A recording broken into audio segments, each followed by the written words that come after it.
Bom dia! Desmatamento sem freio. O escândalo ambiental que abalou Morrinhos no estado da Bahia.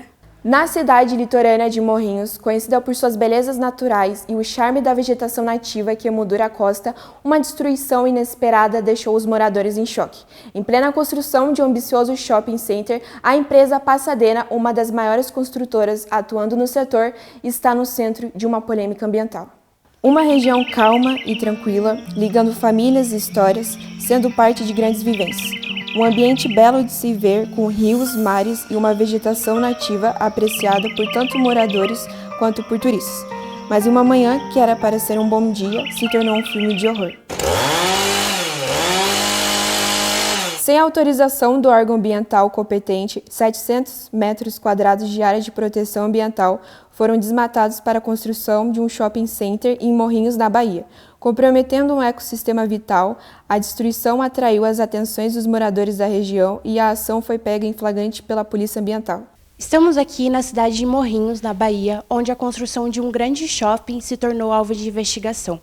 Podemos ver aqui o tamanho da devastação causada. Árvores caídas, áreas de vegetação destruídas e um cenário de desmonte ambiental. Funcionários da empresa apontam desprezo pelas orientações de preservação, mas os sócios-diretores afirmam desconhecimento e tentam se distanciar da tragédia, jogando o foco da culpa no gerente de obras. A destruição de vegetação nativa sem autorização do órgão competente com licenciamento ambiental da obra não foi apresentada no momento da abordagem. Com isso, a primeira medida realizada foi a lavratura do auto de infração ambiental, o AIA, que é o documento oficial no qual se registra a infração praticada pela empresa. De acordo com a Lei de Crimes Ambientais, a empresa pode ser responsabilizada pelos atos de seus funcionários, independentemente de dolo ou culpa, pois o fato de os diretores alegarem que não tinham conhecimento das ações legais não os isentam de responsabilidade, havendo falha no dever de fiscalizar ou controlar as atividades para que estejam de acordo com a legislação ambiental. Já o gerente de obras, o Sr. Pedro, ao ser responsável direto pela administração da obra, pode ser responsabilizado diretamente pelo ato de destruição ambiental, se ficar demonstrado que ele autorizou ou não impediu a ação ilegal. Durante as investigações, os empresários da Passadena apresentaram os documentos necessários para provar a autorização, os chamados EIA-RIMA. Porém, foi facilmente identificado fraudes e informações falsas no documento, já que o processo de licenciamento sequer passou da primeira fase e nem audiência pública foi convocada. Além do crime ambiental, os diretores da empresa podem ser responsabilizados por omissão, falsificação de documentos, além disso, a completa negligência e ignorância no controle das suas atividades. Em meio a esse emaranhado de justificativas, o Ministério Público se levanta como o defensor implacável do meio ambiente, investigando e prometendo garantir que os responsáveis por este crime ambiental sejam responsabilizados.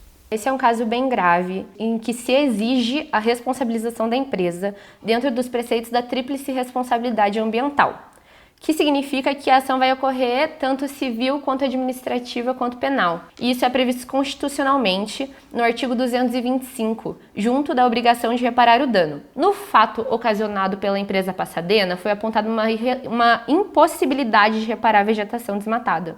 Ou seja, espera que esse dano, que foi muito além, do que é tolerável com certeza, seja recompensado de alguma forma com um projeto relevante. Caso contrário, a multa tende a ser bem mais alta.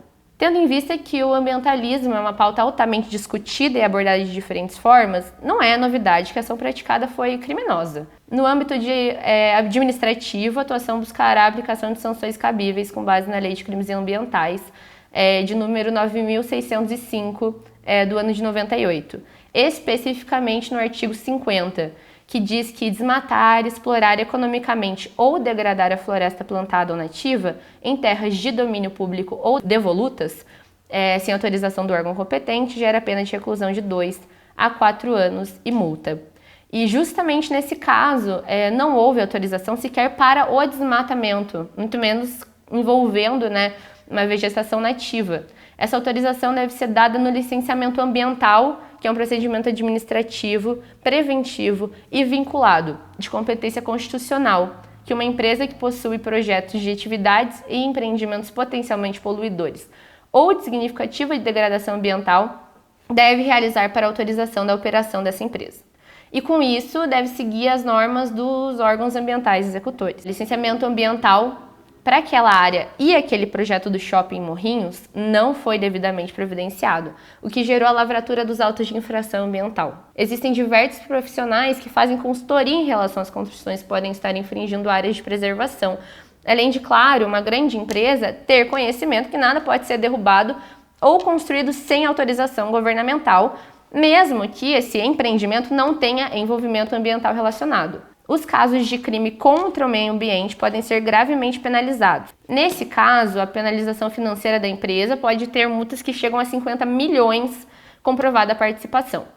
E funcionários podem ser demitidos por justa causa, a depender do envolvimento mais profundo da empresa. A própria empresa, sim, pode decretar falência. Cabe à investigação agora comprovar a participação efetiva de cada sujeito para que a gente possa aplicar as penas, que elas possam ser calculadas, né, e devidamente aplicadas. No caso daqueles com envolvimento direto no ato, vão variar de 2 a 4 anos, como anteriormente comentado, de reclusão mesmo. E supondo que, claro, seus atos tiveram dolo, né, porque nos casos de culpa, essa pena vai ser reduzida à metade. Com as informações que já foram divulgadas, sim, a gente pode levar uma acusação que busque a pena máxima. A certeza que haverá responsabilidade ambiental a ser respondida e que deve ser proporcional a todo o dano causado. Para muitos moradores da região, a construção de um shopping é muito bem-vinda, mas a forma como a construção foi conduzida preocupa. Primeiramente, boa tarde. Nós adoraríamos ter um shopping na cidade, mas não a qualquer custo. Essa vegetação é o que nos protege, nos mantém conectados com a natureza. Uma árvore plantada hoje, uma sementinha, leva décadas de cuidado. Mas para cortar as árvores que estão purificando o ar e nos dando qualidade de vida, basta alguns segundos de uma motosserra, um cara vem e bum, acaba com tudo. Eu falo pelos direitos dos animais, pela fauna brasileira, pelo direito ambiental que é de interesse difuso da população brasileira. Quando eu falo de remoção de áreas nativas, áreas naturais, o grande problema encontrado que eu tenho é o quê? A perda da biodiversidade. Então pensa comigo, muitos animais que vivem nesse local acabam migrando para outros locais, encontrando abrigo ou não. Pensa que os ciclos biogeoquímicos que ocorrem nesse local acabam alterados, o solo, as suas características, a água, pensando em contaminação, né? Pensa, se eu tenho um lençol freático próximo, eu posso ter contaminação desse lençol freático. Muitos desses animais que estão nesse local, às vezes funcionam como barreiras biológicas, avisando o ser humano que existe uma doença em potencial, que pode trazer consequências ruins para nós. E essa barreira acaba sendo quebrada. Então eu posso ter o aumento de muitas doenças, muitos patógenos, doenças que eram silvestres e passam a ser agora urbanas. A gente vê um caso muito simples que é a dengue, né? Que era uma doença silvestre que passou a ser urbana. As consequências que isso vai trazer ao longo do tempo para os seres humanos são coisas que é difícil até a gente medir, né? Mas logicamente que o impacto para o meio é muito negativo. Isso vai gerar uma consequência sem precedentes. O caso levanta uma questão crucial. Até onde vai o dever de uma grande empresa em proteger a natureza, mesmo que suas ordens sejam desobedecidas? Ou melhor, qual é o custo econômico e social de desastres ambientais como este para a comunidade e para a empresa responsável? Para entendermos melhor sobre isso, a equipe do Amanhã Agora consultou o geógrafo e economista Pedro Filipacchi. Ao longo das últimas décadas, a legislação ambiental foi melhorando no Brasil, justamente porque houve uma perspectiva, uma mudança de entendimento a respeito da percepção de desenvolvimento econômico e de preservação ambiental, né? Muitos anos atrás, muitas décadas atrás, o desenvolvimento era tido apenas ou quase que apenas a partir do crescimento econômico, né? E atualmente a gente tem uma percepção de que o desenvolvimento é muito mais do que apenas crescimento econômico, né? Então, obras de grande porte, obras de médio porte, obras de pequeno porte, todas elas vão precisar sempre de uma atenção, de uma autorização dos órgãos ambientais responsáveis, né? Um impacto positivo para a economia, ele não pode ser entendido apenas por si só. O impacto de qualquer obra precisa necessariamente atender às demandas da sociedade como um todo, e tais demandas estão diretamente ligadas também à preservação ambiental. Então há um certo dilema, né? Isso não é só no Brasil, é no mundo inteiro, entre desenvolver e preservar, entre aspas, desenvolver e preservar, né? A gente entende hoje o desenvolvimento muito além da percepção de apenas desenvolvimento econômico, mas quando a gente pensa, inclusive, no contexto dos 17 Objetivos de Desenvolvimento Sustentável propostos pela ONU, pela comunidade internacional, o desenvolvimento ele precisa ser pensado como um todo. O crescimento econômico que tais obras, tais empreendimentos podem acarretar, ele não pode de maneira nenhuma ir contra o desenvolvimento da sociedade como um todo, que passa por preservar áreas, preservar espécies, por proporcionar melhores condições de vida para todos. Se no curto prazo o impacto para a comunidade local pode ser positivo, por um projeto de desenvolvimento econômico, uma melhoria nas condições de vida em termos financeiros, pelo menos, no longo prazo, qualquer agressão à natureza ou qualquer alteração no meio ambiental precisa ser muito bem pensada, porque isso, depois de algumas décadas, pode se voltar contra a própria população local. As obras vão precisar seguir à risca aquilo que foi proposto pelos órgãos responsáveis ambientalmente falando. Mas ainda há, sim, uma necessidade de melhoria das condições básicas, da renda básica das famílias como um todo no Brasil. E por isso que a gente fala sempre nesse dilema, né, entre o crescimento econômico e o desenvolvimento como um todo, né? Se você pensar no desenvolvimento sustentável, pensar nos ODS, você pensar numa preservação de vida mais adequada para toda a comunidade, é sempre difícil de você pensar na autorização de qualquer obra que seja um impacto muito significativo como essa que a gente acabou de presenciar.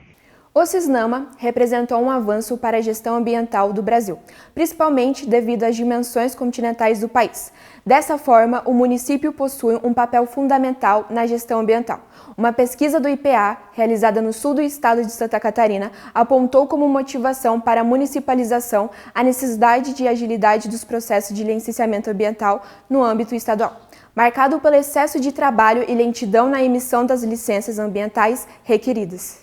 O Ministério do Meio Ambiente pontua que a gestão ambiental municipal, além da maior proximidade com os problemas, possui diversas vantagens, como uma melhor acessibilidade dos cidadãos aos serviços públicos, possibilidade maior de adaptação de políticas e programas a peculiaridades locais, melhor eficiência na utilização dos recursos e na implementação de políticas, maior transparência na tomada de decisão devido à maior visibilidade e, por último, a democratização dos processos decisórios e de implementação.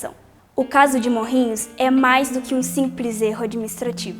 É um alerta para a necessidade urgente de preservarmos o que ainda resta dos nossos ecossistemas, especialmente em um momento em que as questões ambientais estão no centro das discussões globais. Apesar das promessas de responsabilização e reparação, a destruição que já ocorreu não pode ser desfeita. A cada árvore derrubada perde-se não apenas um pedaço de vegetação, mas também o equilíbrio que sustenta a vida. Nós ficamos por aqui. Sejam conscientes e tenham uma ótima semana. Até logo! Será que eu sou ruim? Eu só faço o que é bom pra mim. Será que eu sou ruim? Será que eu sou tão ruim assim? É um princípio dos negócios. Que todos temos que encarar. Diz que gente com dinheiro é que faz esse mundão girar. Vou crescer a minha empresa, vou crescer minha riqueza. Veja como o meu cartaz cresceu. Todo mundo aí, cuide do que é seu. Cuido do que é meu. Minha poupança já cresceu. Quero ouvir fumaça, fumê. Fumaça, fumê. Cosma, gosmar. Cosma, gosmar. Pra que reclamar se isso nunca vai mudar? Não!